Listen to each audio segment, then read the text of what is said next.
All right, so this is the solution for, or the beginning of the solution for number 3 on page 270.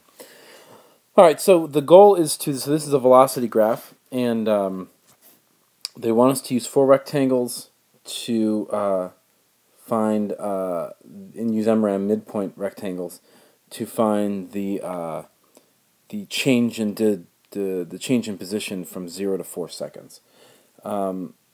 So before you do that, before you start thinking about rectangles or whatever, take a look at that whole interval here. So we're thinking about the interval that is starting from 0 here and going all the way to 4. All right.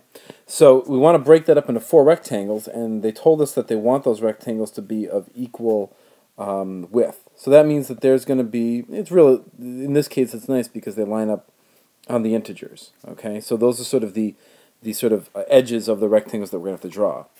So now each one of these rectangles, the height of them is going to be based on whatever the midpoint of that little interval is. So for example, for this guy right here, its interval is going to be determined on what happens for this 0.5 figure.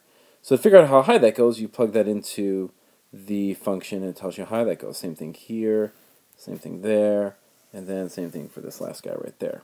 So they end up looking something like this. So then we can start adding these up. The bases for all of these are 1, which makes it a lot easier to do this sort of arithmetic of adding up the areas. So the height right here is simply going to be v of 0.5. That's for that one. The height here is going to be v of 1.5. The height here is going to be v of 2.5, and then v of 3.5 right there. All right.